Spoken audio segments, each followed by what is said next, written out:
Antes de iniciar, les quiero recordar dos cosas.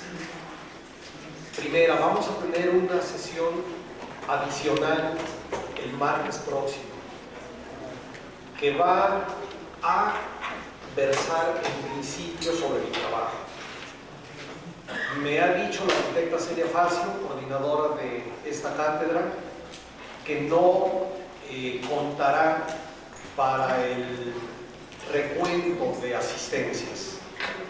Por lo tanto, no se sientan obligados a venir por ese motivo.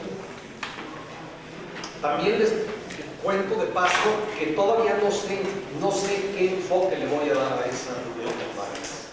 Vamos a platicar de mi trabajo, pero yo quiero que sea más bien una especie de declaración no declaración de intenciones, declaración de principios. Obviamente todo lo que he estado diciendo aquí es una declaración de principios mía, pero yo quisiera que esa reunión del martes lo fuera de una manera más enfática, y este es el enfoque que voy a dar. Les repito lo que les comenté hace 8 días, ni siquiera estoy seguro de que vaya a pasar imágenes.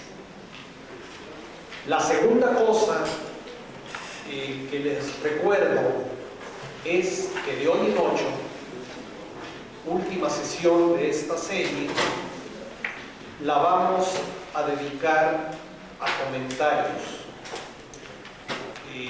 preguntas y respuestas, y que de acuerdo con lo que habíamos dicho desde el primer día, les pido por favor que los comentarios, preguntas o similares que quieran ustedes hacer, los traigan por escrito. Y antes de iniciar la sesión, se los pasen a la arquitecta Celia Facio. Y de ese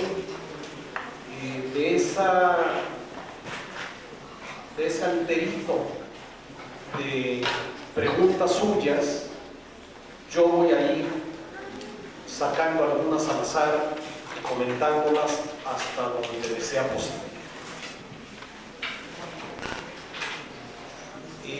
Sí quisiera insistir en esto. No habrá preguntas verbales, así que les sugiero que vayan desde ahora pensando en lo que quieran exponer allí y escribiendo, si así les parece.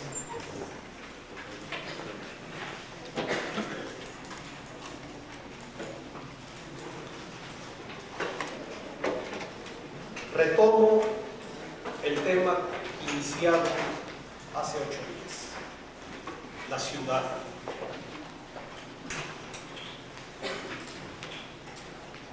Comenté la necesidad de prever excepciones en todas las leyes, en todos los reglamentos, en todas las normas, para casos excepcionales debe preverse la posibilidad de que haya excepciones.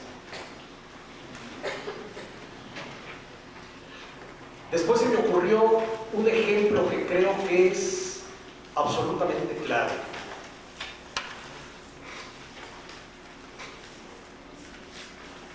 Hace cosa de 15 años se incrementó el impuesto predial de todo el Distrito Federal.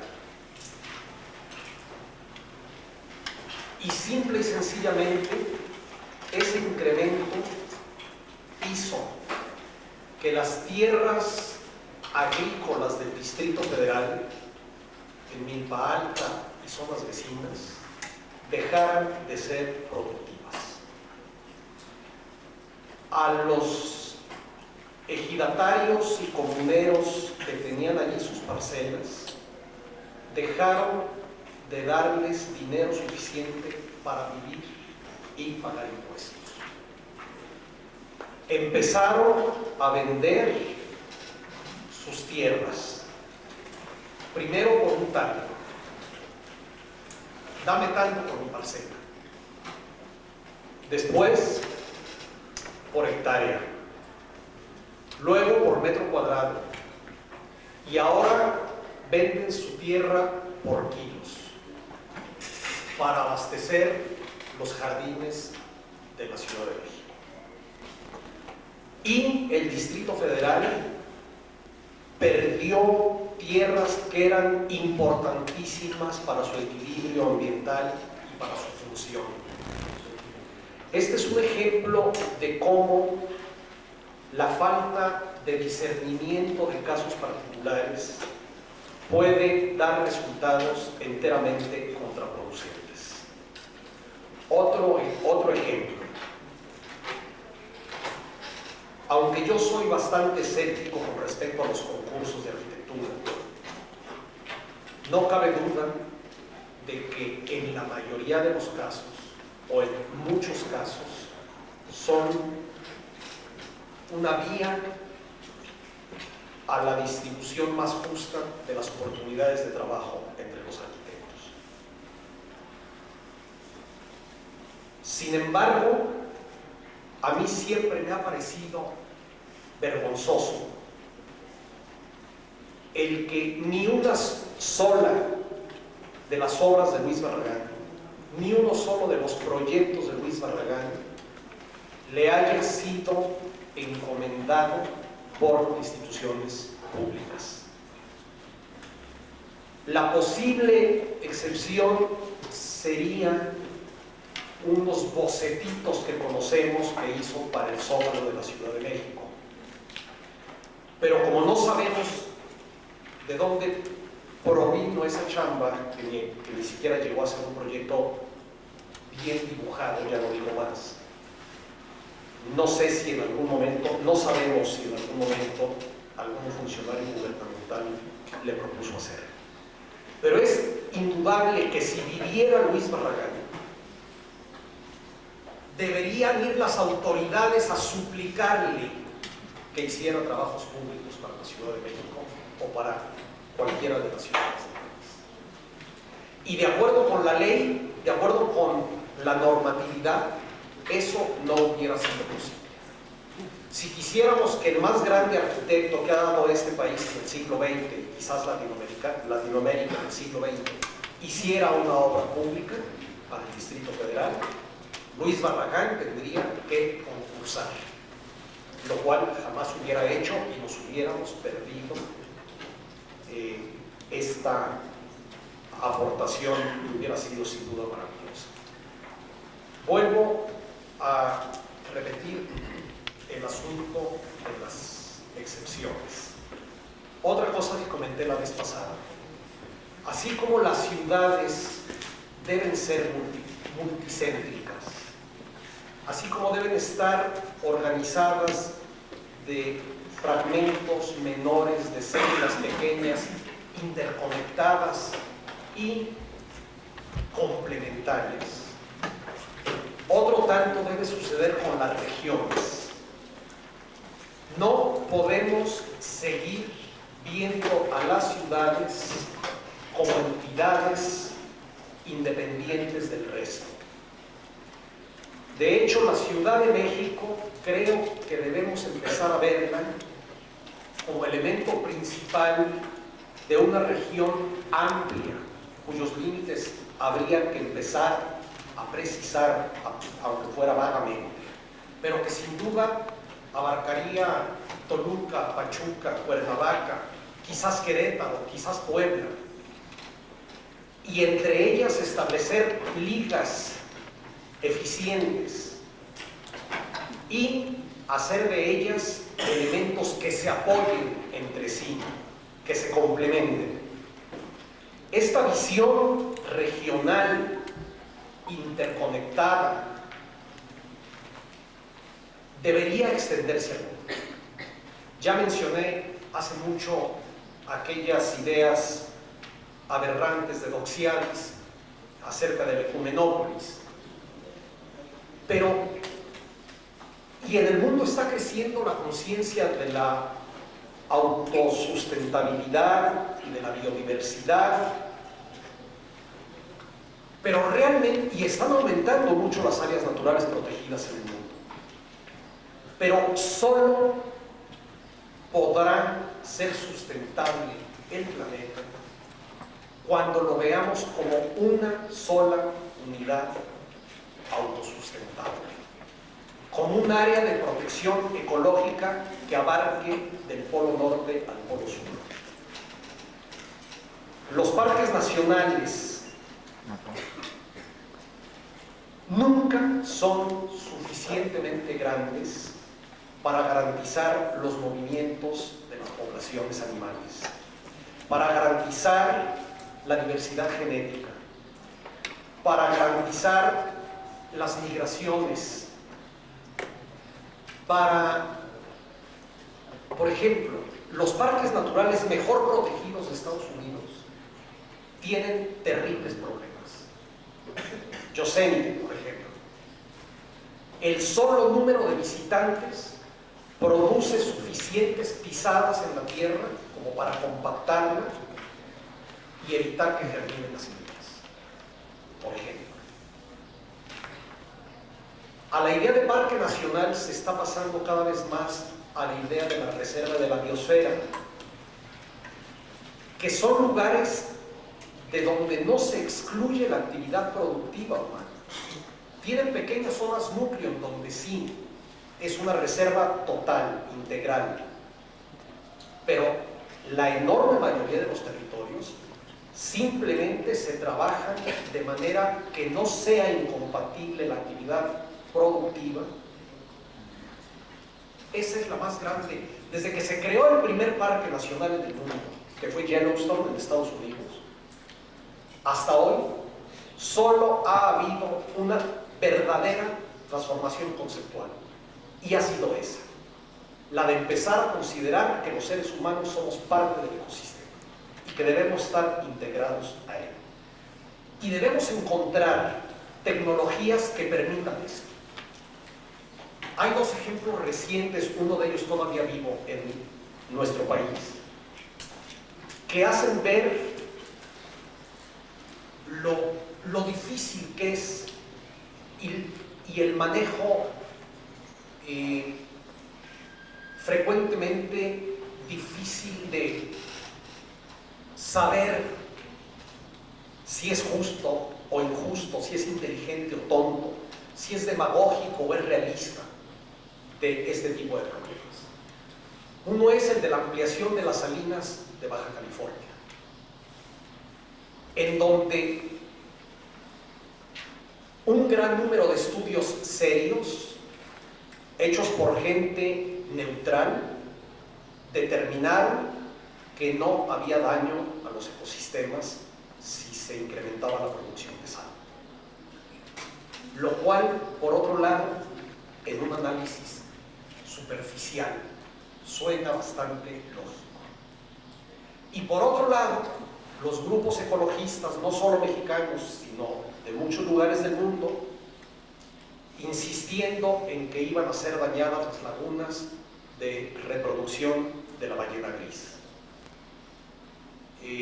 Guerrero Negro y Ojo de Liebre principalmente. Y el gobierno finalmente optando por suspender los proyectos de ampliación que hubieran traído sin duda beneficios económicos a una región que está muy necesitada de ellos. Ese creo que es un buen ejemplo. Además, sin dañar el paisaje. Otro ejemplo, el siempre propuesto desde hace mucho más de medio siglo y siempre pospuesto proyecto de desarrollo del Istmo de Tehuantepec. El ferrocarril multimodal Salina Cruz a Coatzacoalcos, que también llevaría sin duda desarrollo a una región muy empobrecida y que también encuentra la oposición frontal de los que piensan que se va a dañar el medio ambiente y las culturas indígenas de la región. Si no somos capaces de encontrar la manera de desarrollar las regiones, en este caso el Istmo, sin dañar la ecología y sin dañar la cultura, estamos perdidos. Si no encontramos la manera de desarrollar al mundo en todos sentidos, sin dañar al propio mundo, no hay futuro real. Esta idea de que el mundo tiene que ser un buen hogar para los seres humanos y para los demás seres, vivos o no, debe empezar a crecer. Y allí debe estar también muy claro los límites de nuestra capacidad de transformar al mundo. Les comento a los que están atrás que acá hay lugares por si quieren pasar a sentarse. Por ejemplo, no sé si han leído, ya incluso se hizo un intento que fracasó, de desplegar grandes espejos en el espacio externo, en la estratosfera, para iluminar regiones polares durante el invierno ártico. Ya la ex Unión Soviética, Rusia, hizo un intento hace un par de años para colocar enormes superficies reflejantes de algo así como papel aluminio y iluminar ciudades, regiones durante la noche invernal, que dura 3 meses.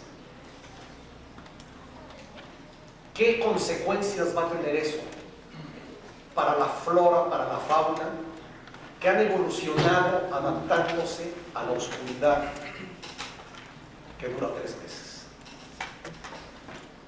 Si el anidamiento de las tortugas marinas se ve afectadísimo por las luces de los hoteles que están junto a las playas, porque en el momento en que nacen las tortuguitas, se mueven al mar siguiendo el reflejo de la luna en las olas, y al estar encendidas las luces de los hoteles se van para el lado contrario. ¿Qué va a suceder cuando iluminemos las regiones polares? Son preguntas que dejo en el aire porque creo que hay mucho que reflexionar en esto. En la ciudad, cambio de tema, en la ciudad el tiempo es un factor compositivo.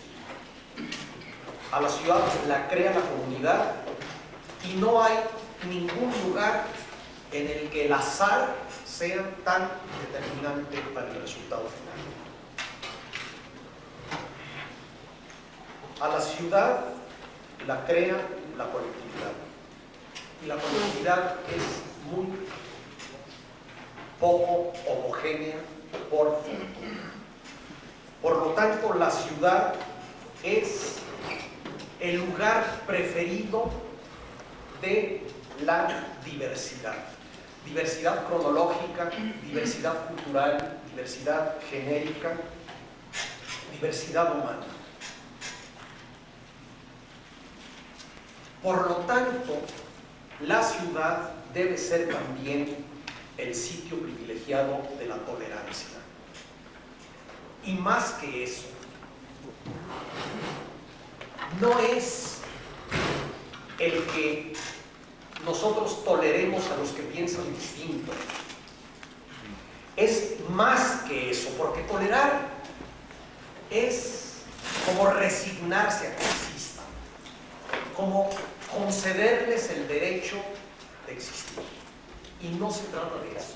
Se trata de saber que los que piensan distinto a nosotros son los que nos dan las luces que no tenemos. Los que piensan igual que nosotros no nos pueden dar más. Lo que ellos tienen lo tenemos ya. Es el mismo caso de lo que les preguntaba en una ocasión. ¿Qué le puede importar a un berlinés una arquitectura hecha en México que es igual que la berlinesa? Nada. No le aporta nada, no lo enriquece en nada. Eso es para cada persona. Si yo me topo con mi imagen en el espejo, no hago más que un monólogo con excusa de que es con otro, con gente que habla igual que yo, nada aprendo en nada mejor. Se trata de echarle porras a la diversidad, no de tolerarla. se trata de propiciarla, se trata de buscarla. Esto que los filósofos llaman la otredad, la alteridad, lo distinto, lo otro, a lo que generalmente se le teme tanto. Realmente la falta de saber que lo otro existe puede ser gravísima. Esto es algo que se ha dicho mucho. Fíjense ustedes lo que fue Marco Polo para la Europa de su tiempo. Marco Polo viaja y vuelve con noticias de que existen otros imperios, otras culturas, otra comida, otro vestuario, otros animales, otros paisajes. Hace una reseña y la gente se entera. Y luego Vasco de Gama explora la costa de África y le da vuelta al Cabo de Nueva Esperanza. Y se encuentra con cosas absolutamente sorprendentes. Se encuentra con las jirafas, se encuentra con las danzas rituales, se encuentra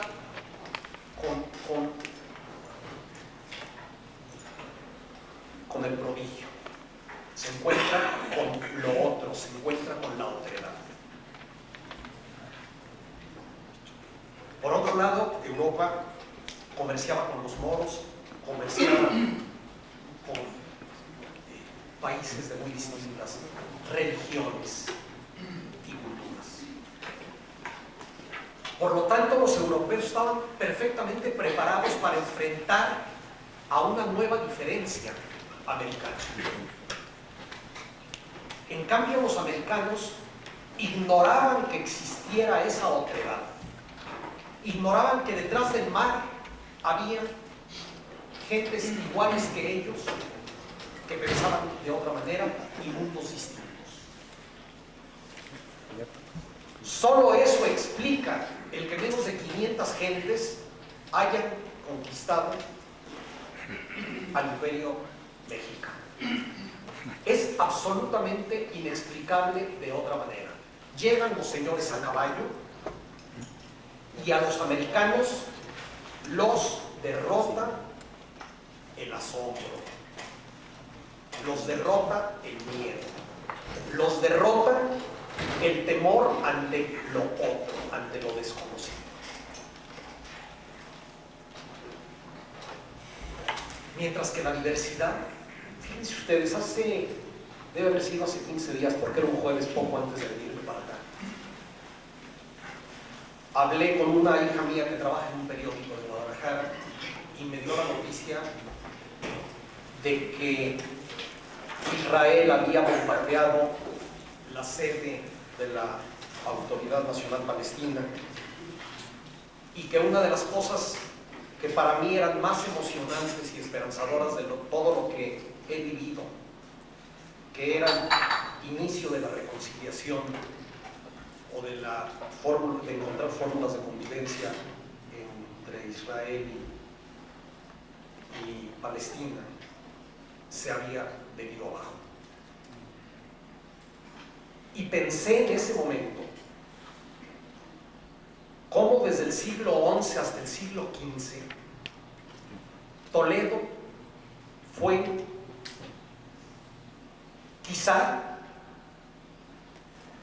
junto con Rotterdam y algunos otros lugares, el centro de la vida intelectual, filosófica, artística de Europa. Una pequeña ciudad tricultural en la que convivían en perfecta armonía judíos, moros, cristianos, produciendo formas culturales diferenciadas entre sí, pero influidas mutuamente. Y cómo España nunca se recuperó de la expulsión de los moros y de la expulsión de los judíos. Realmente fue una pérdida. Al perder lo distinto, al quedarse nada más con un fragmento de sí misma, hubo un empobrecimiento del cual desgraciadamente también fuimos víctimas en la América conquistada.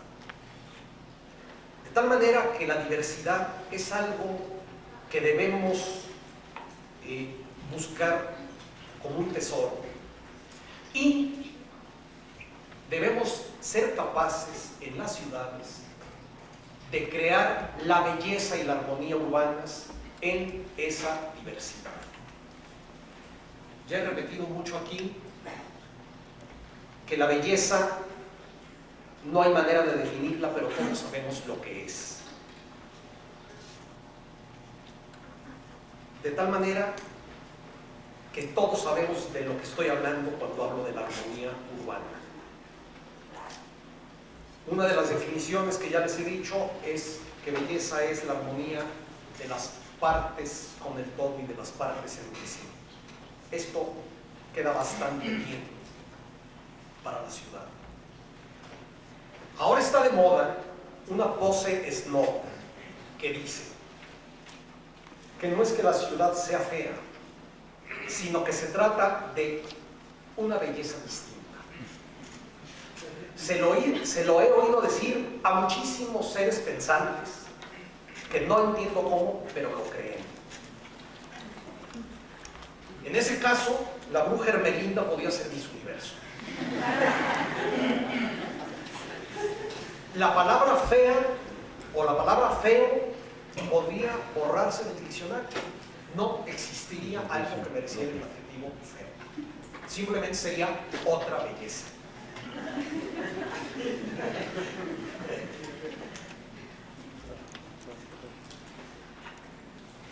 Los arquitectos, cuando creamos las partes de la ciudad, estamos simultáneamente creando el todo de la ciudad.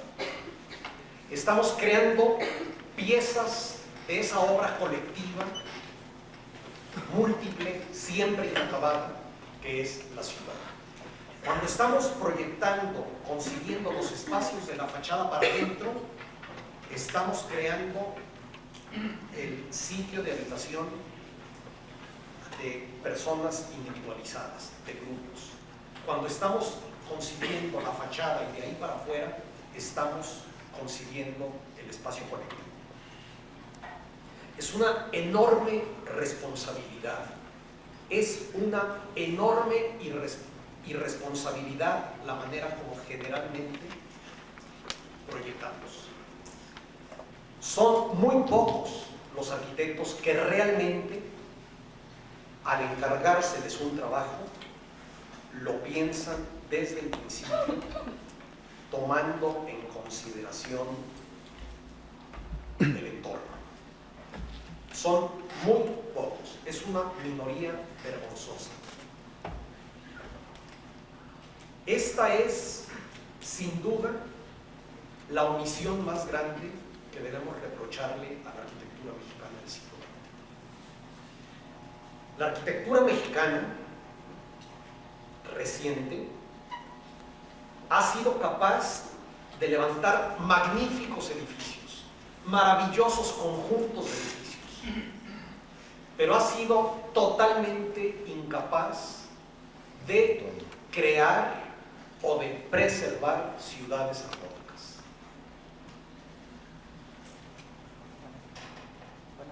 Con poquísimas excepciones,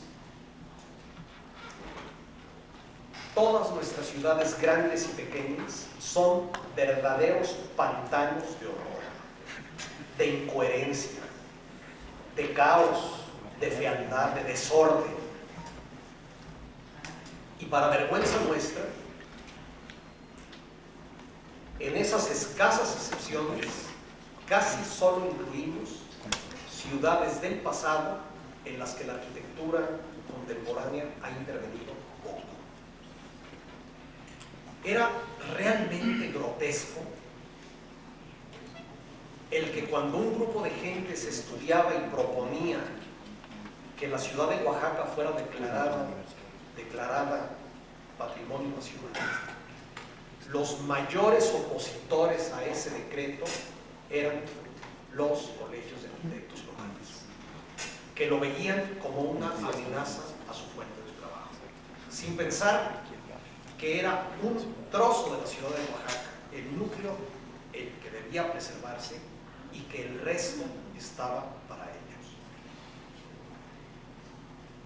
Que el pasado era el que quería preservarse y el futuro estaba para ellos. Y bastaba ver las obras que habían hecho, desgraciadamente, en el centro de esta ciudad, o las que se han hecho en los centros históricos de muchas de nuestras ciudades, que con frecuencia son verdaderas agresiones inconcebibles. Hablar de estética urbana no es una exquisitez, no es una pedantería. No estamos hablando de una especie de lujo prescindible. Estamos hablando de algo indispensable, que tiene consecuencias en campos que a veces ni nos imaginamos. Por ejemplo, son muy abundantes y son absolutamente contundentes los estudios que se han hecho en diversos lugares del mundo y en distintas fechas, de dos barrios de similar nivel socioeconómico y cultural. Uno, deteriorado estéticamente, caótico, horrible, y el otro, bello. Sin excepción, los índices de delincuencia y de vandalismo urbano han sido más altos en la zona o en la ciudad fea, sin excepción.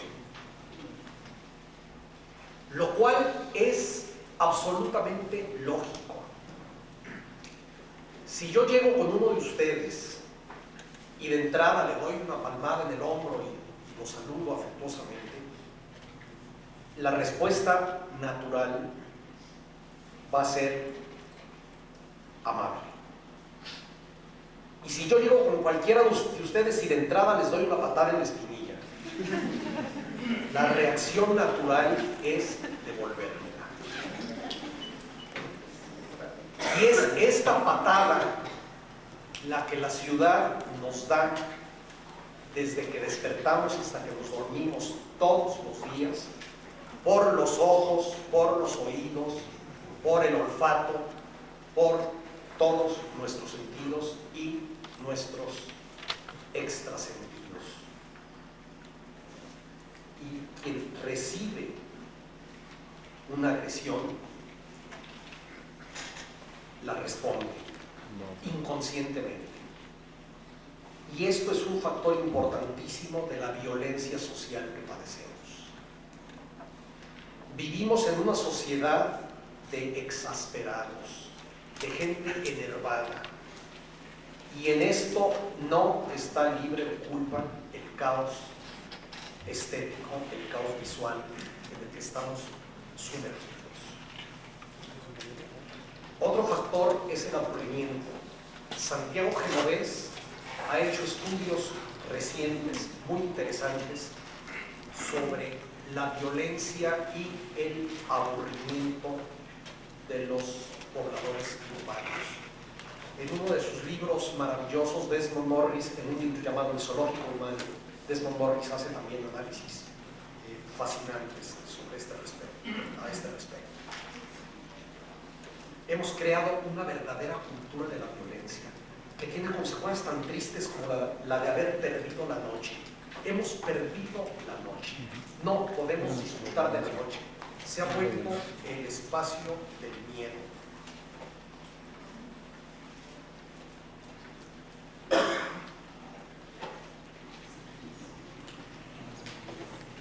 Cuando nos cambiamos de casa, cuando nos vamos a vivir a una casa nueva, todo nos es desconocido. Después, uno empieza a reconocer como propio su cuarto, su casa, luego su calle, luego su barrio, luego su ciudad.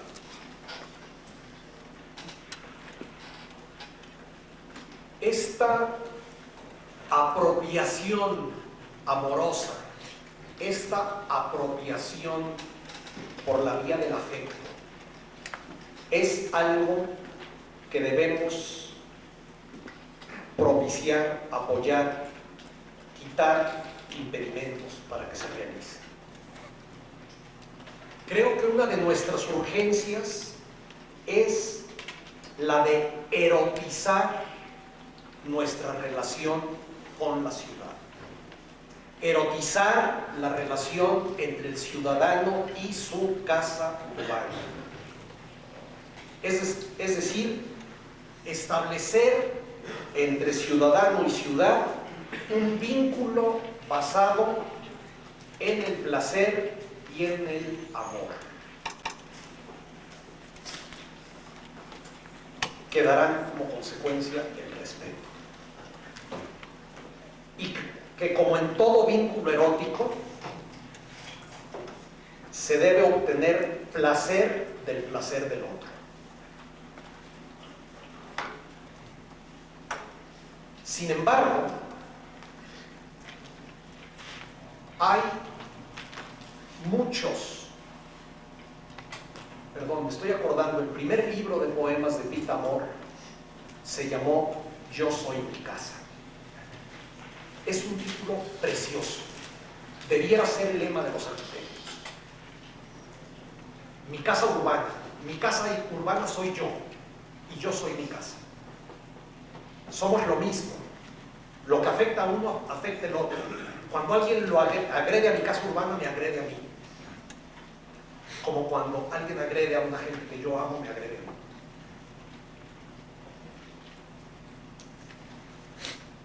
Hay muchos obstáculos para esta apropiación amorosa de la ciudad por parte del ciudadano.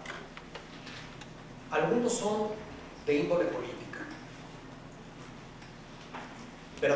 Vuelvo a comentar para los que no me oyeron y que están atrás, que acá hay lugares por si quieren pasar y no nos incomoda nada que pasen y se sientan, así como ustedes quieran.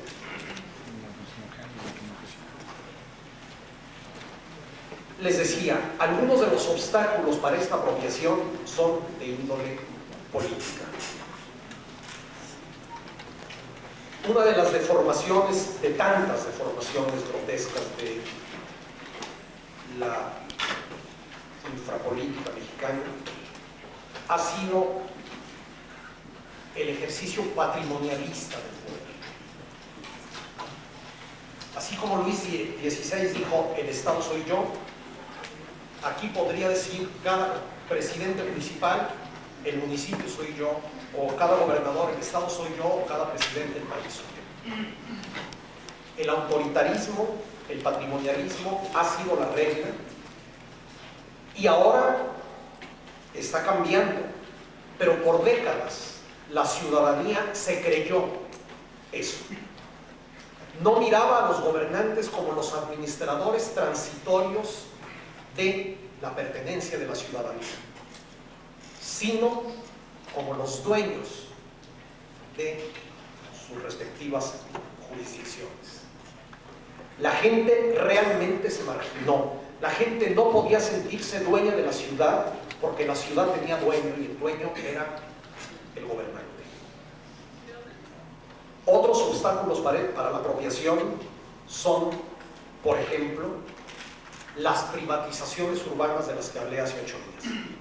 El que de repente alguien se apropia de terrenos colectivos, de áreas de banqueta, de calles, de fraccionamientos, de barrios enteros, les pone puertas y los sustrae de la propiedad política.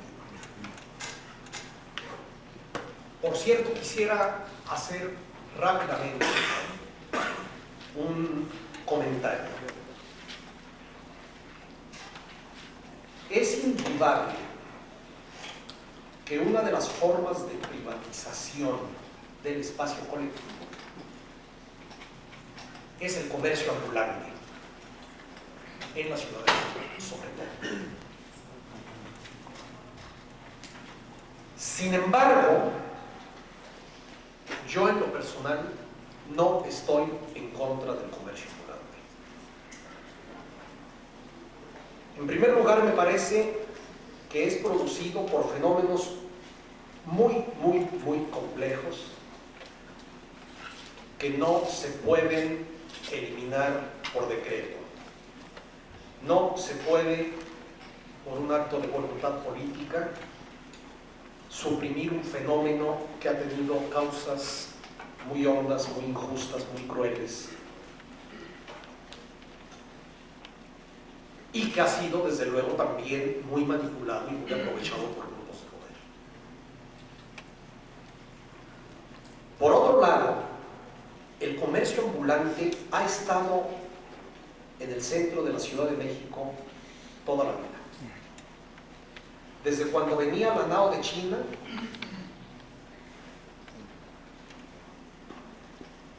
en el Zócalo de la Ciudad de México había puestos semifijos. De hecho, acuérdense que una de los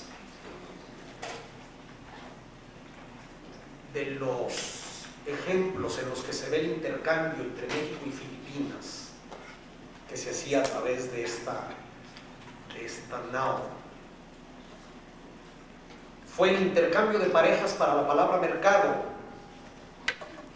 y cómo en Filipinas se usa la palabra tarasca, tianguis, para decir mercado, y cómo en México se usó más y se sigue usando en algunos lugares la palabra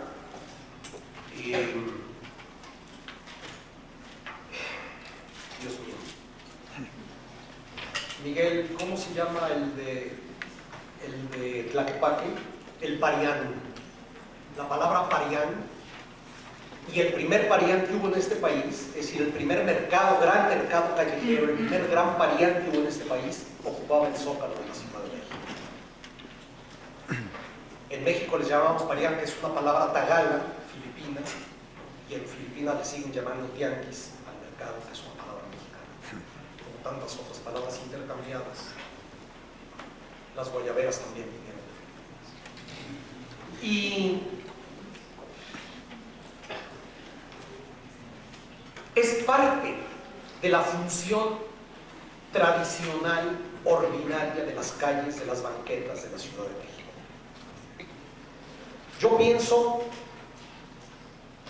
que lo que sucede con el comercio ambulante del Distrito Federal es simple y sencillamente que no está resuelto, y que es una tarea de los urbanistas el resolver los problemas urbanos.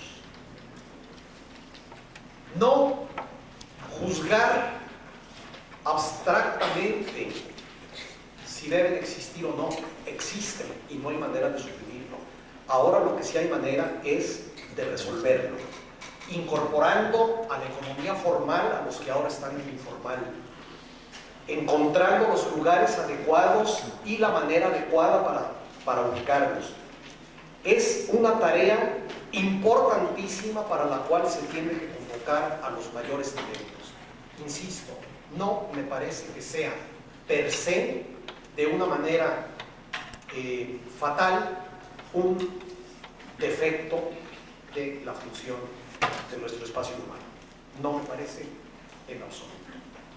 Pero estaba hablando de los obstáculos para la apropiación amorosa de la ciudad. Hay uno que es particularmente grave.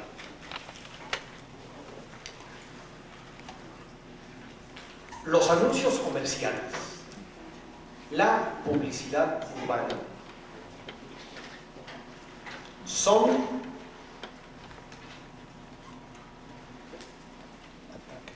uno de los obstáculos prácticamente insalvables.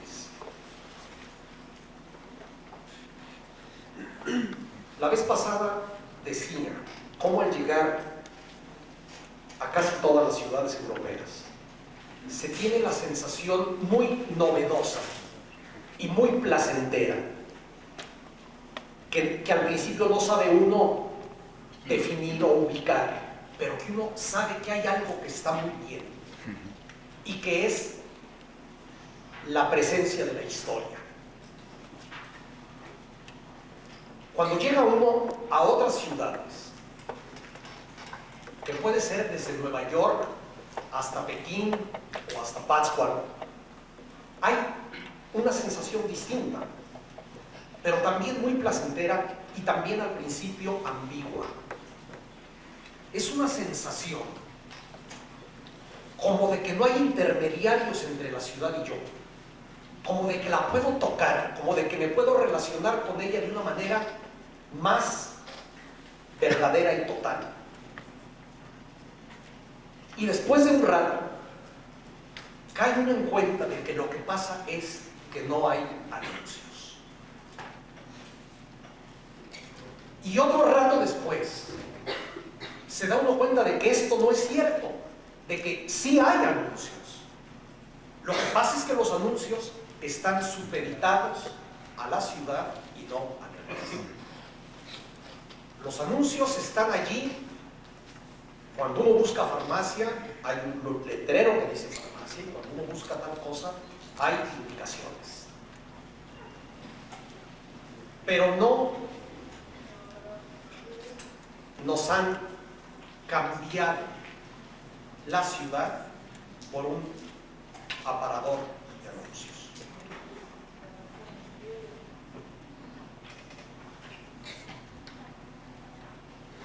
Los publicistas han desarrollado toda una serie de estrategias perversas y brillantes para que en cada remate visual, en cada perspectiva importante, en cada espacio urbano que tenga alguna relevancia para la vida de todos, haya como elemento central un anuncio comercial. Con muy pocas excepciones, ustedes pueden viajar por la Ciudad de México con una cámara de retratar en la mano y a ciegas, sin ver lo que están tomando, ir apretando el obturador, después revelar sus fotografías y verán que casi en todas sus fotos lo que más resalta, lo que más llama la atención es una corcholata de Coca-Cola o una cosa por el estilo.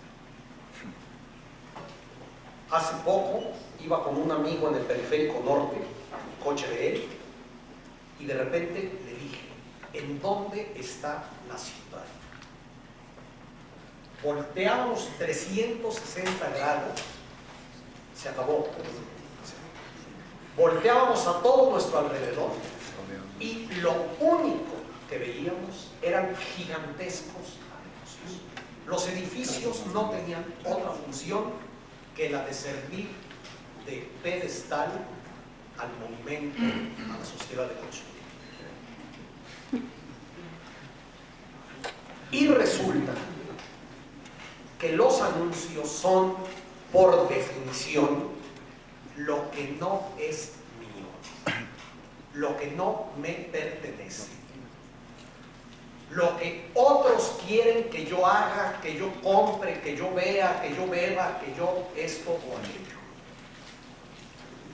No existe manera de sentir nuestra una ciudad cuya base fisonómica son los anuncios comerciales. Esa apropiación amorosa no es posible que se dé ante algo que no puedo apropiarme.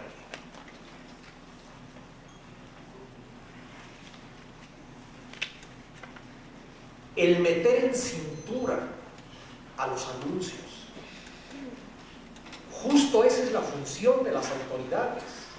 El velar por el interés de todos por encima del interés de unos pocos. Ya les dije, en las ciudades donde más se pone a prueba que el derecho de la mayoría debe estar por encima del derecho de la respetando los derechos de las minorías, pero no dejándose avasallar por el poder económico ni por ningún otro tipo de poder.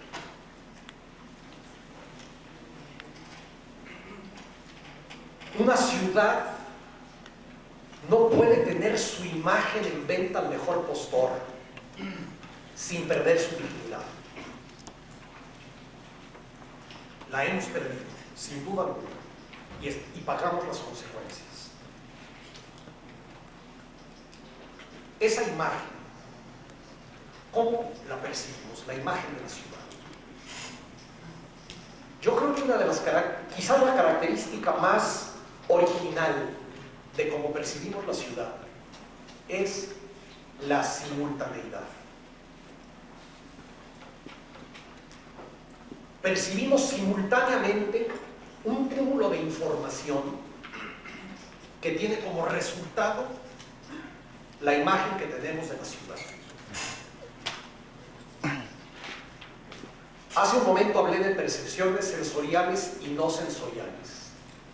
De las sensoriales, la más obvia es la vista. Percibimos una imagen visual. Ya dije que generalmente esta es caótica y está dominada por el poder económico. No por la dignidad, ni por el respeto a los demás, ni por los derechos colectivos. Pero también recibimos informaciones de otra índole.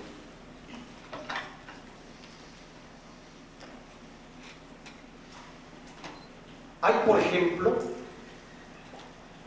contaminantes que nos dañan físicamente, los contaminantes de la atmósfera, del agua. Hay contaminantes que nos dañan psicológicamente, la contaminación visual, que es, fíjense ustedes, lo que son los anuncios. Es como tener todas las horas de la vida una televisión encendida frente a nosotros, ante la cual no podemos cerrar los ojos ni la podemos apagar, y que no transmite más que anuncios. Imagínense cuánto tiempo durarían ustedes cuerdos si los sometieran a una tortura así. Eso es circular con las calles de la ciudad. Entonces, hay contaminantes que nos dañan físicamente, otros que nos dañan psicológicamente. Y hay un contaminante que nos daña de las dos maneras, que nos causa daños físicos y psicológicos al mismo tiempo, y es el ruido. Nadie ataca entre nosotros el problema del ruido, que es gravísimo. También recibimos de la ciudad información olfativa y gustativa. El sentido del gusto y el del olfato son prácticamente lo mismo. Por ejemplo, no es la misma percepción de la ciudad de Venecia si está uno parado en un canal que hiede con una alcantarilla, que si estamos parados en el mismo canal sin que huela mal. No es nada más la imagen lo que cuenta, ni es lo mismo ver el Ángel de la Independencia en un 1 del año sin tráfico, que oírlo lleno de ruido, lleno de coches que nos están atropellando. Es totalmente distinta la percepción de lo mismo, la percepción sensorial, pero también hay otras. Y en la percepción sensorial, por cierto, esto que se llama la visión periférica, es decir, esta percepción de lo que está más allá de nuestro campo visual, pero que de alguna manera percibimos, y que tiene que ver, es muy típico en las películas, de que se acerca el asesino con el puñal por atrás, y el héroe de algún modo se da cuenta. No lo vio, pero de algún modo, que no sabemos cómo, existió esa percepción periférica. Esto existe en la ciudad. Todo lo que está allí cuenta. Esto es algo muy importante que ya les hacía yo énfasis cuando hablamos de las sombras, por ejemplo. Las sombras son igual de reales que que los sólidos que las provocan. Igual en la ciudad, es increíble cómo un simple cable, una línea eléctrica puede arruinar un paisaje.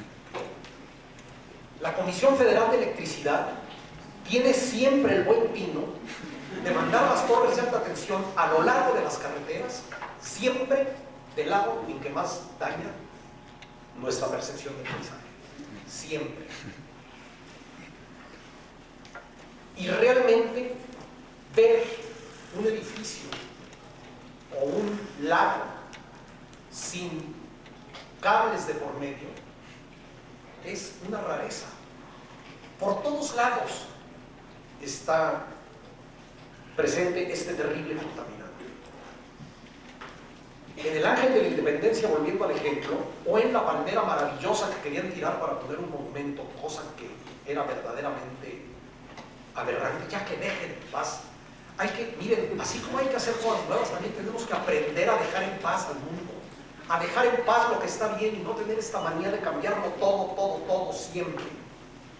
De esa manera no hay nada que pueda arraigar en el amor, ni en la imagen, ni en la identidad de nadie. Querían quitar esa palmera porque había quien decía que el Paseo de la Reforma tenía que dar lecciones de civismo. Dios. Es que de veras es una concepción tan elemental. Pero tanto en el Ángel como en la palmera hay arbotantes de alumbrado público justo en el eje del camellón, en ambos puntos. Es decir, justo en el punto en donde siempre ve uno primero un arbotante, luego la palmera, luego otro arbotante. Siempre. Es que de veras no se puede concebir tanta falta de sensibilidad. Pero decía, también hay percepciones de la ciudad que son extrasensoriales y la más clara de todas es nuestra sensibilidad moral. La manera como la ciudad lastima nuestro sentido de la justicia. El espectáculo de injusticia social que ofrece la sociedad, que ofrece la ciudad, es realmente inseparable de la imagen que tenemos de ella. No puede haber una mejor percepción, un mayor disfrute, una erotización de la ciudad si no se camina, aunque sea un poco, para atenuar esta flagrante injusticia. Es una ofensa a todos nosotros. Tal vez podríamos imaginar, tal vez, ni así lo creo, pero tal vez podríamos imaginar un poeta o un filósofo que estuviera en la punta de un cerro pensando en abstracciones al margen de la sociedad. Pero para un arquitecto es imposible. Para un arquitecto su material de trabajo es esa sociedad. Por eso no pueden comprender ni la indiferencia ni la falta de compromiso de tantos arquitectos ante estos problemas. Es decir, el refrán que dice que cada quien habla de la feria según le va en ella, no tiene mejor ejemplo que la ciudad. No es lo mismo la ciudad, no es lo mismo, por ejemplo, la Catedral de México, para un turista japonés que entra con la cámara colgada del pescuezo, que para la señora que está pidiendo limosna en la puerta. Es totalmente otra catedral, es otra cosa.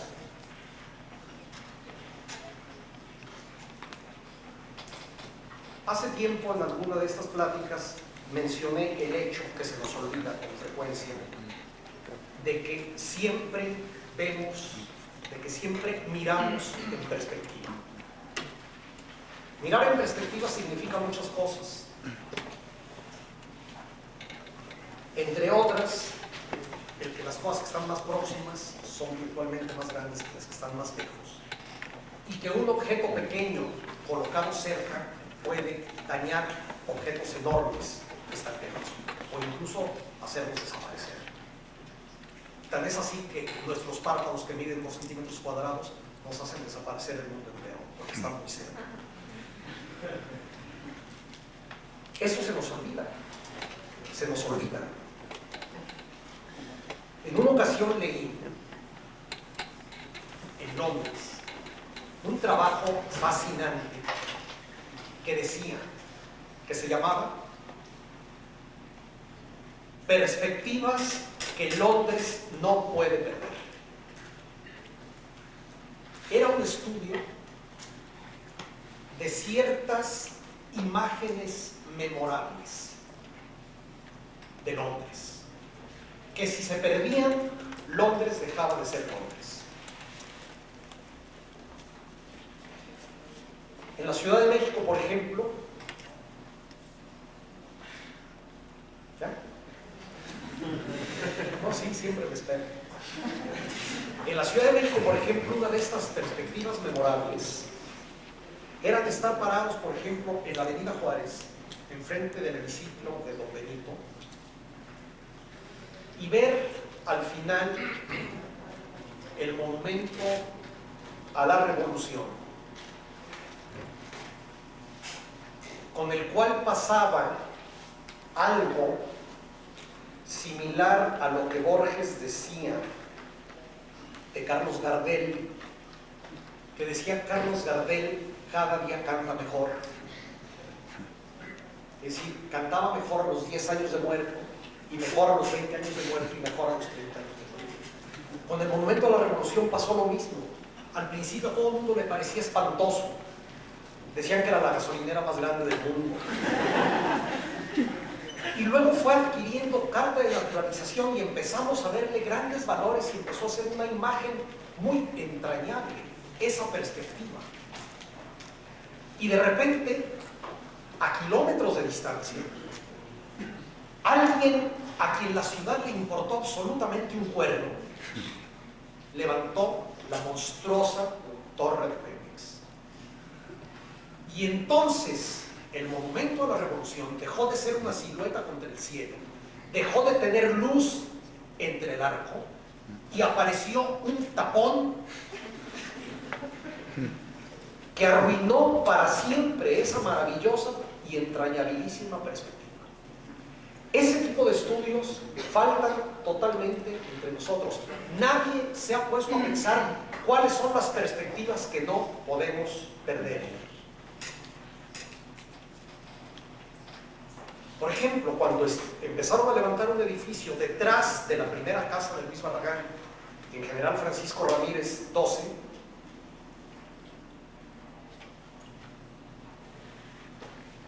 algunas gentes protestaron y la respuesta de los dueños del edificio era que estaba lejos, que no colindaba. Se les olvidaba, y a las autoridades que lo autorizaron se les olvidó este hecho tan elemental de que cosas lejanas pueden dañar a cosas importantes. Justamente son estos estudios de perspectiva los que nos faltan, y esta sensibilidad hacia las perspectivas la que no tenemos. Los remates visuales. Miren ustedes, caminar por París es una perpetua lección de humanismo. Como están rematadas las perspectivas, como están jerarquizados los espacios amplios y estrechos, como se entendió, como entendió el Barón de Osmani, esta verdad primordial de la que tanto he hablado, de la arquitectura y el urbanismo, como un trayecto, como un recorrido, como una sucesión. Allá sí está entendido y sí está pautado el recorrido, sí está redonda la sucesión. Cada paso tiene un sentido urbanístico. Esta alternancia espacial. Y parte de esta alternancia espacial es el arte urbano. Es parte de los elementos que pueden ayudar enormemente a crear este sentido del movimiento con sentido. La redundancia es voluntaria.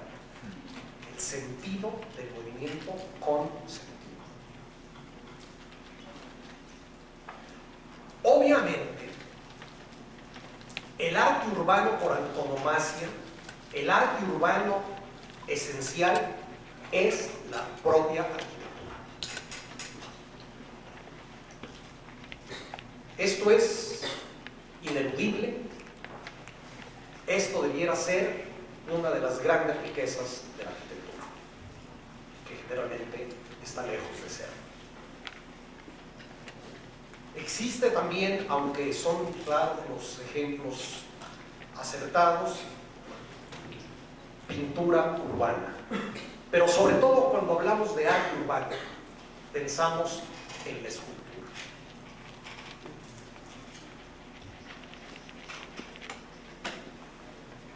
Miren ustedes, hablando de la armonía,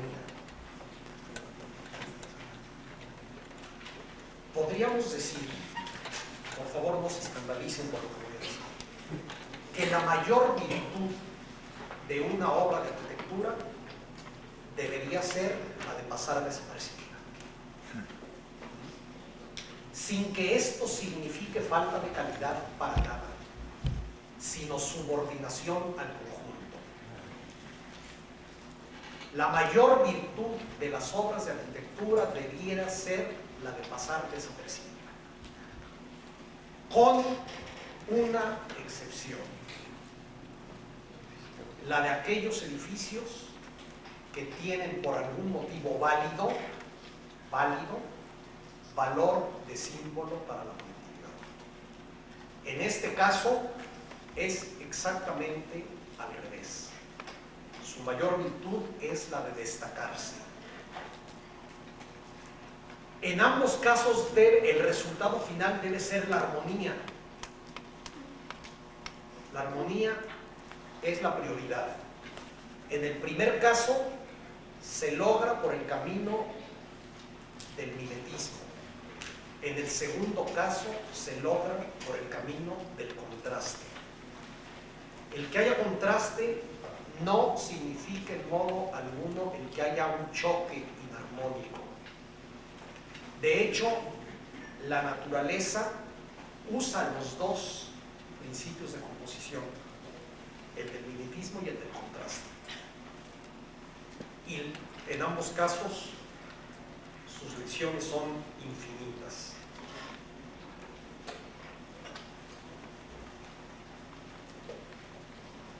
Hay que hacer una distinción. No es lo mismo el arte urbano que el arte público.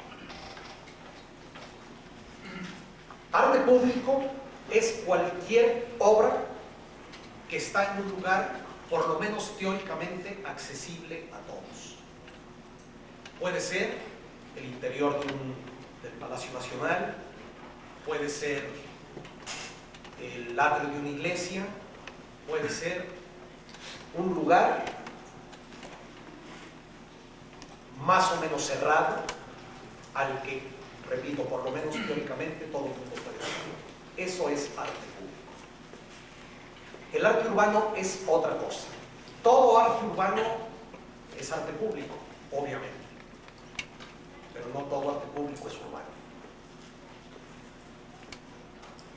El arte público es otro, el arte urbano es otra cosa. El arte urbano es aquel que nace de la ciudad, que nace de problemas concretos de la ciudad, de circunstancias concretas de la ciudad, que repercute en la ciudad y que se vuelve pieza inseparable de él.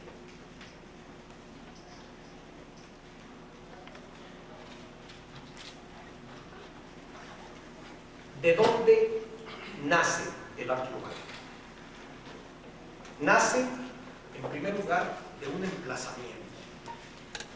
El arte urbano, igual que los edificios, no se proyecta para cualquier lugar.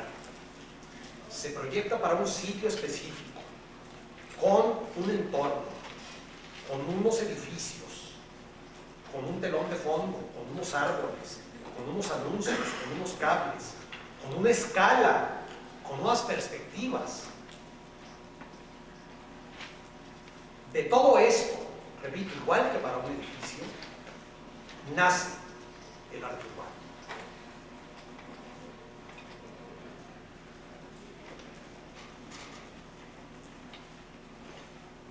en medio de todo esto tiene que sobrevivir. En medio de todo esto tiene que dar sus frutos, que no siempre es fácil, más bien dicho, generalmente es muy difícil. Generalmente la competencia es muy feroz con el desorden de alrededor.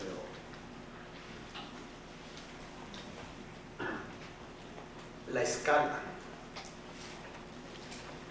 Las obras no crecen por un afán megalomaníaco, sino como un simple recurso de supervivencia. El arte urbano es un arte a escala de la ciudad y generalmente aspira o debe ser monumental. No me voy a meter en honduras de qué significa la palabra monumental. Desde luego es una palabra que usamos para manifestar admiración. Me puse una borrachera monumental. Esa muchacha tiene un cuerpo monumental. Sí, eso es monumental. Pero en el sentido que estamos hablando, monumental es otra cosa. Borringer, que fue uno de los filósofos que más escarbó en el tema, decía que lo esencial de lo monumental era una simplicidad macroscópica. Es decir, que no se puede alcanzar lo monumental multiplicando lo pequeño. Por lo tanto, él decía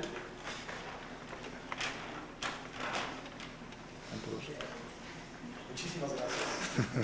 No, nada.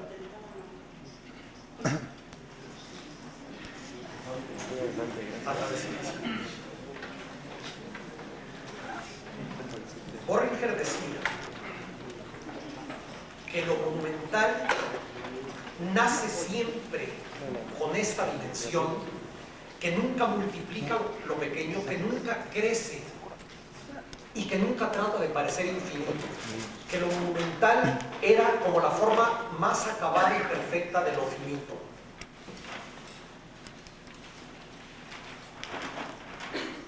Siguiendo por esa línea, podríamos pensar que las formas geométricas simples son monumentales en sí mismas, que una pirámide es monumental independientemente de su tamaño.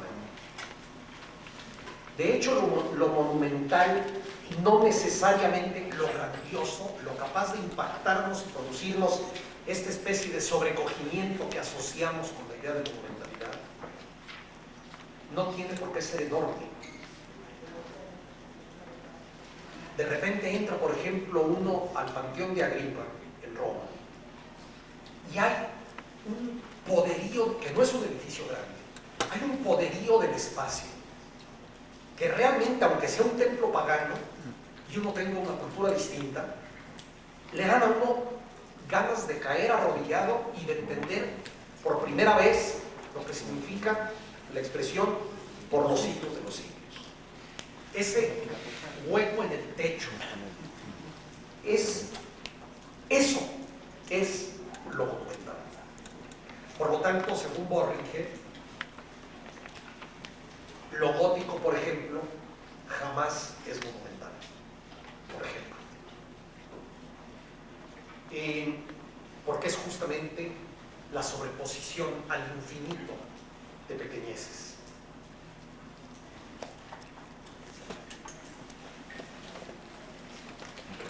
Vuelvo a repetir, lo monumental, las obras monumentales, el arte urbano debe tener una dimensión perfectamente adecuada, ni avasallar con su tamaño, ni reducirse hasta desaparecer. Y para esto el color es un recurso importantísimo. El color agranda o reduce virtualmente a las piezas y además las ayuda a recortarse, a manifestar su forma con mucho mayor nitidez. Creo que la más grande diferencia Les advierto que la reunión de hoy va a ser un poco más larga de lo ordinario. Creo que no saldremos antes de las 8.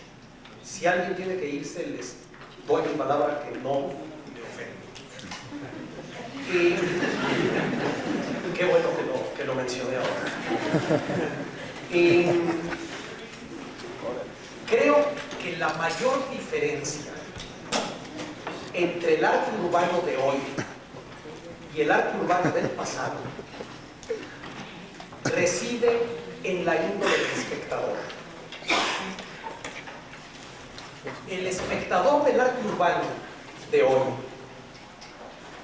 es, en un 99% de los casos,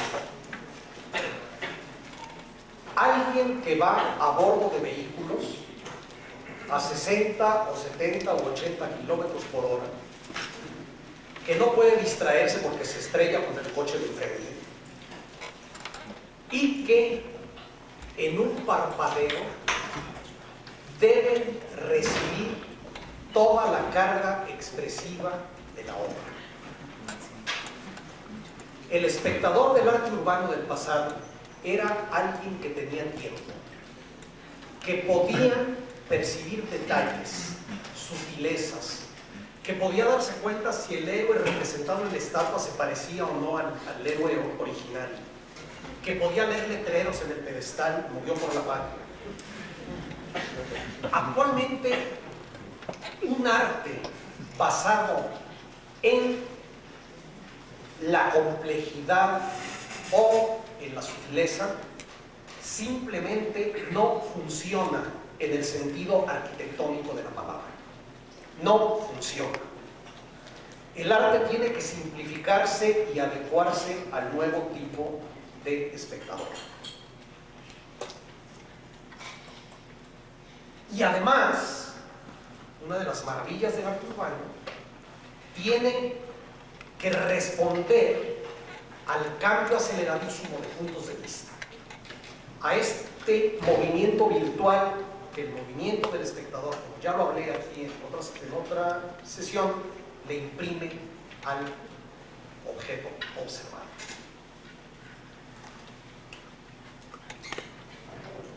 El primero que habló de eso,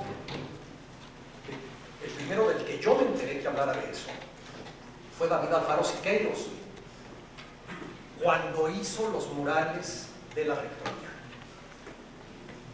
Él dijo que iba a hacer unos murales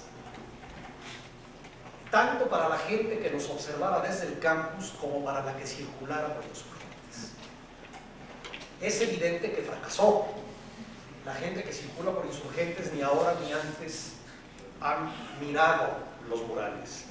Pero como planteamiento, la intención de hacer un arte para un nuevo espectador motorizado me parece realmente visionario y es algo que yo en lo personal agradeceré toda mi vida.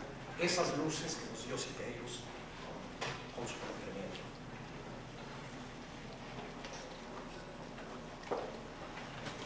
Otro muy distinto es el arte hecho para el peatón. La vez pasada no tuve tiempo de desarrollar esta idea de la urgencia de recuperar la ciudad para el peatón, de cómo ha sido expropiada para los automóviles y el peatón ha sido tratado con el mayor desprecio y la necesidad que tenemos de revertir eso. Tenemos que crear también un arte para el peatón. Y desde luego puede haber arte de doble propósito. En Guadalajara existe, por ejemplo, un mural de José Chávez Morado que tiene una hermosa lectura desde lejos para el automovilista y una hermosa lectura desde cerca, totalmente distinta para el peatón.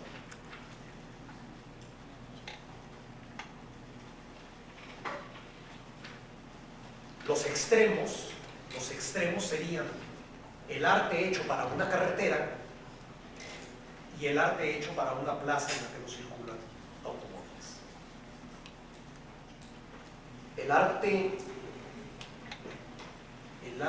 urbano para el peatón tiene grandísimos valores, puede tener grandísimos valores, pero no es el caso que estamos analizando ahora. Por ejemplo,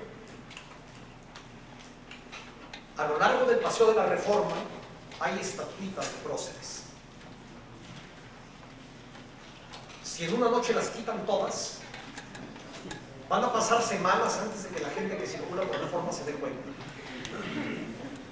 En cambio, quiten el ángel y esta ciudad no es esta ciudad.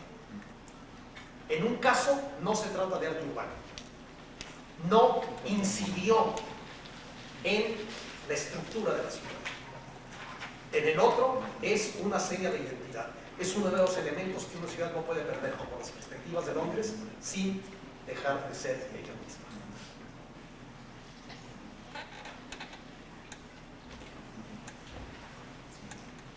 La estructura simbólica.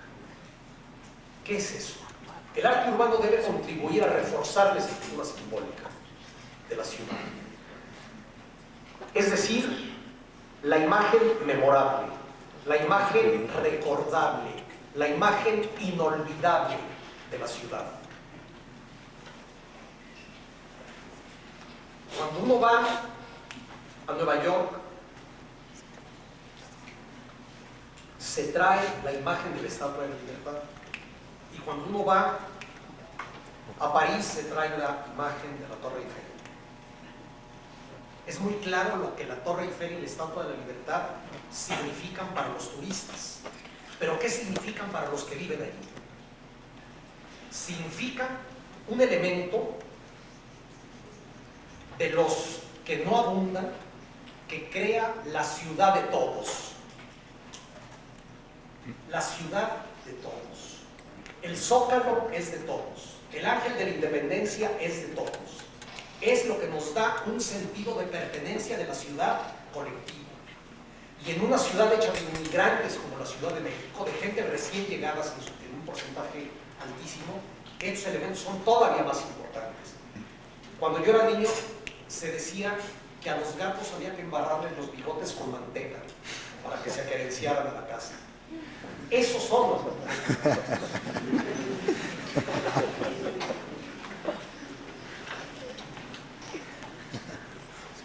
Y hacer una estructura simbólica no significa hacer símbolos, es otra cosa. No significa hacer el águila devorando a la serpiente, sino crear elementos que motiven nuestra capacidad de significar, nuestra necesidad de simbolizar. Eso es lo que hacen los grandes elementos del arte urbano. Y hay desde luego algunas ocasiones muy escasas en las que la misma traza urbana y el espacio urbano son el símbolo. Quizás el ejemplo más grande del mundo, para mí, la obra maestra universal de todos los tiempos en materia de trazo urbano es Teotihuacán. Me parece la lección más grande que haya creado la humanidad en el sentido. Claro, cuando una ciudad carece de esto, la gente busca paliativos, porque es una necesidad, ya dije, necesidad de significar. Y entonces se convierte en símbolo urbano la bolsa de valores y convenciones. Para que algo sea de todos, como el Zócalo y como el Ángel, debe no ser de nadie. Debe no tener dueño. En el momento en que tiene dueño ya no es de todos. Fíjense ustedes cómo es de todos las torres de Ciudad Satélite y cómo no es de todos la Torre de Banobras, que nació con la misma finalidad, promovida por el mismo señor Mario Pani. En un caso se convirtió en una señal dentro de la mancha urbana, en el otro no, porque hay quien está de este lado del mostrador y quien está de aquel. Es imposible que lo podamos percibir como un elemento de la ciudad construida. La inutilidad, vean, la inutilidad es algo maravilloso. Vean ustedes, por ejemplo, en las iglesias o en las catedrales. La nave de una iglesia no es más que un auditorio, es igual que esto. No tiene mayor función que la de un auditorio con un punto focal. Pero es el elemento inútil, el campanario, la torre, que no sirve para nada, lo que adquiere la categoría de símbolo. La inutilidad no solamente crea la categoría de símbolo, sino que además le dice al mundo que existen otros valores independientemente de los que ofrece la sociedad de consumo. Que hay valores que están por encima de la función inmediatista, del aprovechamiento inmediatista. Que hay valores que son más grandes que los de una licuadora.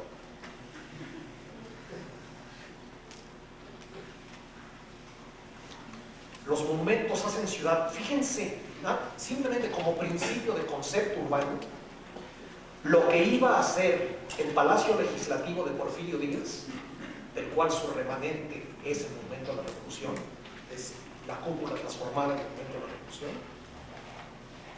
y lo que es el Palacio Legislativo de San Lázaro. En un caso había una axialidad, había un sentido que armaba la ciudad, estaba enfrente del Palacio Nacional como imagen de los dos poderes, separados por kilómetros, enfrente. Era un edificio que hacía ciudad, armaba una estructura urbana. El Palacio de San Lázaro está en ninguna parte, no arma nada, no tiene sentido, no hace ciudad. Fíjense ustedes lo que es tomar en serio la ciudad y lo que es hacerla a la ligera. Y desde luego, esto que estoy hablando de los monumentos para la ciudad, debería haber a otra escala monumentos con la misma finalidad y con los mismos resultados para los barrios. También a escala barrial, los monumentos debieran ayudar a definir esta pequeña estructura de la ciudad. Hace muchísimos años leí en un periódico una noticia, muchísimos años, 30 y algo, más de 30, una noticia que me iluminó mucho. Decían que había ido al desierto del Tenere, en Níger, una de las zonas más inaccesibles y más desoladas de África. Una expedición francesa de arqueólogos y paleontólogos, y que habían constatado con gran pesar la muerte del llamado árbol del Tenere, una gigantesca acacia milenaria que era el único árbol del mundo que aparecía en todos los mapas. Cuando leí esta noticia, cuando me enteré de lo que este árbol era para las caravanas de Tuareg que con sus camellos atravesaban el desierto del Sahara, una especie de faro en medio de un mar de arena, entendí lo que era el arte urbano. Entonces dije, esto, el árbol del Tenere es el arte urbano, el faro, el elemento de orientación, como una brújula, en medio del desierto anónimo allá, en medio de la mancha urbana anónima aquí.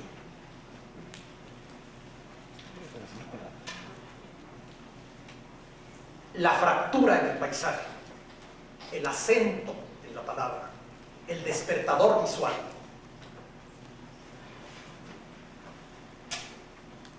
El que va justamente mediante el contraste haciendo estas pautas en la vida.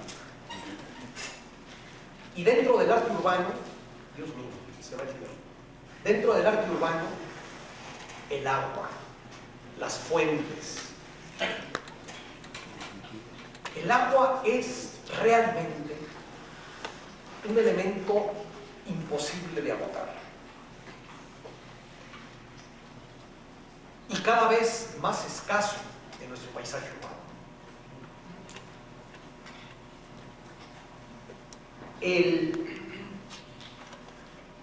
Es increíble lo poco que hemos explorado los movimientos del agua.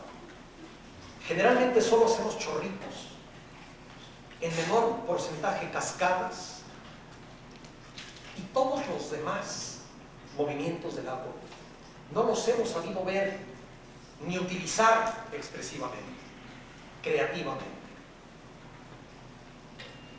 No hemos hecho los rápidos de los ríos, no hemos hecho las olas ni los rompientes. Las rompientes la encontró Ricardo Legorreta por una chiripa maravillosa en la fuente de entrada del Hotel Camino Real.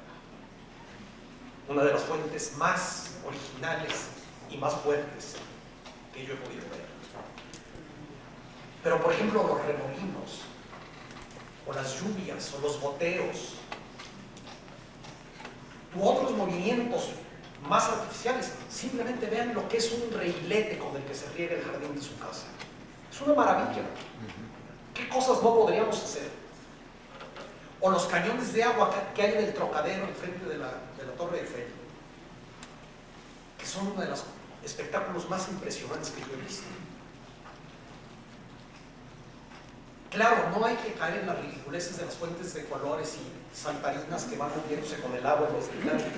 No, no es eso. No es eso. Pero sí la imaginación, e incluso fuentes de otros líquidos que no sean agua. Tanto los hindús como los chinos, como los árabes hicieron fuentes de azogue, de mercurio. También Calder hizo una pequeña fuente de mercurio para el pabellón español de 1936, donde se puso por primera vez el Guernica de Picasso. Yo en una ocasión, por razones que no vienen al caso, proyecté una fuente de petróleo. Es precioso cuando le ponen aceite a su coche en la gasolinera, vean los movimientos que hace el chorro de aceite y el color, la manera como maneja la luz. O fuentes de no líquidos, podríamos hacer fuentes de arena, por ejemplo. En fin, el color del agua, el color del fondo de las fuentes, esta monstruosidad de pintar el fondo de las fuentes de azul. Es algo tan estúpido como pintar de blanco los troncos de los árboles, hacer como árboles con calcetines.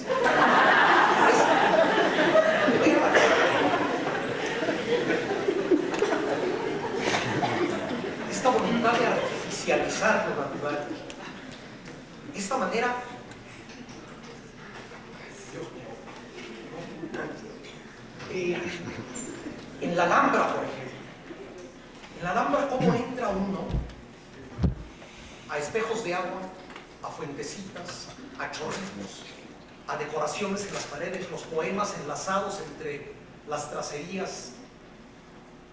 Cómo se va levantando y cómo va viendo un crescendo hasta llegar a una especie de orgía, a una especie de orgasmo en la gran capilla central, con esa cúpula prodigiosa llena de estrellas doradas, y abajo el chorrito de agua que sale al exterior y que asienta el alma.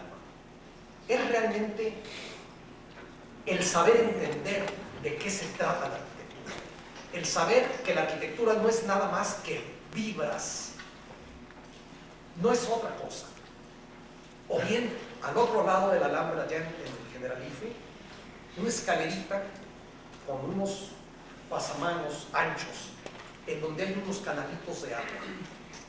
Unos canalitos de agua que van cayendo con la escalera y que llega al descanso y hay un remanso. El agua descansa junto con uno. Lo acompaña la visión, el sonido. El agua como trayecto, con unos recursos de una simplicidad y de una riqueza increíbles. Cuando yo era niño, un tío mío, primera gente que yo conocía que iba a Europa, me dijo una frase contundente que nunca se me olvidará. Me dijo: solo las ciudades que tienen río pueden ser bellas. Realmente hay ciudades muy privilegiadas en este sentido. Ciudades que tienen ríos, desde luego ninguna tiene una relación con su río de la estrechez y de la maravilla que tiene París. O ciudades que tienen una topografía accidental en contraste con el aburrimiento de las ciudades en damero que tenemos nosotros generalmente, y que esa topografía accidental en ocasiones puede ser tan maravillosa como las montañas de Río de Janeiro, o las de Monterrey, que pueden lucir a pesar del horror de Monterrey, o barrancas, o ruinas. Por ejemplo, yo no sé si ustedes conocen un pueblo de Veracruz que se llama Castillo de Reallo, que tiene en la plaza del pueblo la gran pirámide prehispánica. Este tipo de singularidades, que emocionan, son importantísimas. No solo porque singularizan, sino porque permiten una lectura clara de la ciudad, le dan una estructura. O bien las ciudades que están a la orilla del mar, y vean ustedes qué distinto es una ciudad a la orilla del mar que tiene un litoral recto, que tiene un contacto con el mar lineal, que una ciudad que tiene un litoral curvado, como Monterrey, como Acapulco o como Río de Janeiro, en donde el contacto es así, interpenetrado. O algo que se puede lograr mediante recursos como los malecones o los muelles, esta interpenetración por otros medios. La idea del mirador sobre la ciudad, que podemos crear bastante fácilmente, y otro de las maravillas del mundo. Ferdinand Bach, este personaje singularísimo que tanto influyó en la generación de Luis Barragán, en una frase decía: hay que vivir en lontananzas. La gente que vive en proximidades solo respira polvo. La idea del horizonte, la idea de los horizontes urbanos, que podemos inventarnos artificialmente en los parques, por ejemplo. Una de las grandes desgracias de nuestros parques no es solo que sean escasos, como hablé hace 8 días, sino que por lo general son tan pequeños que no logran apartarnos de la ciudad, de su ruido, de sus imágenes. Pero allí podemos inventar horizontes. Los bordes de la ciudad, los bordes entre barrios, los bordes entre épocas, los bordes que en nuestras ciudades son catastróficos entre la ciudad y el campo. ¿Cómo es un terreno en el que todo está por hacerse? Esos bordes deben ser suturas armónicas. No hemos sabido hacerlas. Realmente el azar puede crear maravillas, pero también puede crear horrores. O bien los bordes dentro de la ciudad, las puertas, el pasar por debajo de algo, los monumentos que no son objetos para ser vistos, sino para ser habitados mediante la penetración. Es totalmente distinta la sensación. Pasar por debajo de algo puede, si está bien hecho, ser un acto verdaderamente mágico. Pero los puentes peatonales o los puentes vehiculares son vistos exclusivamente entre nosotros como problemas de ingeniería humana. Allí es donde debiera estar los mayores talentos trabajando, en estos elementos que tienen una importancia para la vida cotidiana de millones y millones de gentes ineludible. El desahogo del que hablo, desahogo en el sentido real de la palabra, que nos salva de ahogarnos, que producen los ríos, los mares, los barrancos, los horizontes, normalmente en la ciudad lo producen las plazas y los parques. Las plazas y los parques son dos cosas muy distintas. La plaza es el equivalente urbano del patio de las casas. Es un espacio generalmente mucho más escueto, preponderantemente árido, mucho más introvertido, mucho más dentro de una cultura de tradición mediterránea. El parque es el equivalente al jardín de las casas. un elemento en donde la naturaleza es la dominante, en donde el sentido del bienestar es mucho menos propuesto por el arquitecto. Como dirían los españoles, la gente está más a su aire. Hay menos indicaciones de cómo usar el espacio.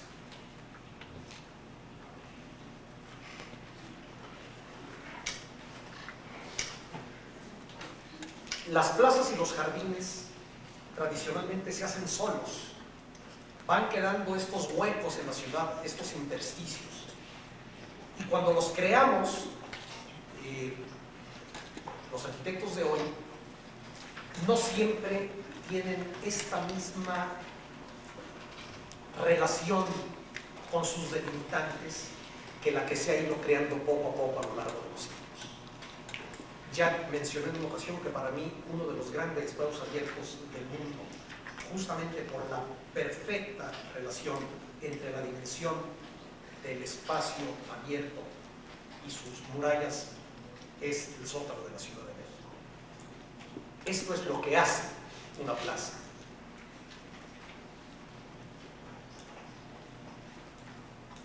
Tenía yo aquí luego una larga serie de consideraciones que voy a saltar, solo quiero decirles esto.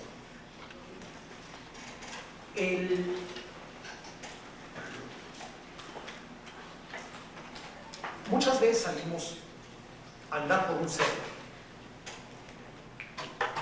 por un bosque, y llegamos encantados, alabando lo bien conservada que está la naturaleza. Aunque a lo largo de 5 o 6 horas de caminata no hayamos visto ni una ardilla. Es horrible el olvido en el que tenemos a la fauna. Y es increíble cómo la presencia de la fauna puede y debe enriquecer a los parques urbanos. Ejemplos sobran. Es precioso, por ejemplo, ir a Inglaterra y ver los parques urbanos poblados de venados. Hay por lo menos una especie, el venado de Persibasque, del padre David. Fue salvado de la extinción en su China natal por los rebaños que un noble se llevó a Inglaterra. Y cómo en su propio parque abierto al público se salvó una especie zoológica. Esto es una verdadera maravilla. Y cómo encuentra por todos lados uno en Inglaterra lugares que se llaman New Forest, bosque nuevo. La gente inventa bosques, hace bosques, más que parques. En todos los parques debería estar la presencia de la flora y de la fauna. Cuando la presencia de la flora y de la fauna se convierte en el fin primordial, entonces estos se convierten en jardines botánicos o en jardines zoológicos o en jardines zoobotánicos, que es un tema fascinante del que me encantaría profundizar, pero que no es posible. Decía Luis Barragán que un jardín debe encerrar al universo entero. Eso es ni más ni menos. En un parque debe estar todo. Debe estar la geología, la flora, la fauna, el agua, las colinas, el cielo, las estrellas, todos los etcéteras, las praderas, todo lo que se nos ocurra. Los olores, los olores. La única vez en mi vida que he ido a lo que se llama la costa amalfitana, esta zona del sur de Italia, donde están Capri, Sorrento, Amalfi, Positano, era una experiencia olfativa caminar por las calles de la ciudad. Era aquello, el ir pasando de olor a pino a olor a cedro, a laurel, a huele de noche, a adelfas, a jazmines, a rosales, a azares. Podía uno ir haciendo un recorrido con los ojos cerrados e ir teniendo esta sorpresa maravillosa con el más olvidado de nuestros sentidos. Eso también debe ser parte del proyecto de un jardín. Miren ustedes, los jardines habían sido siempre, parte inseparable de una cultura. Los jardines italianos del Renacimiento, o los jardines árabes, o los de la Francia barroca y rococó, son la misma cosa que la arquitectura, que la pintura, que la escultura de su época.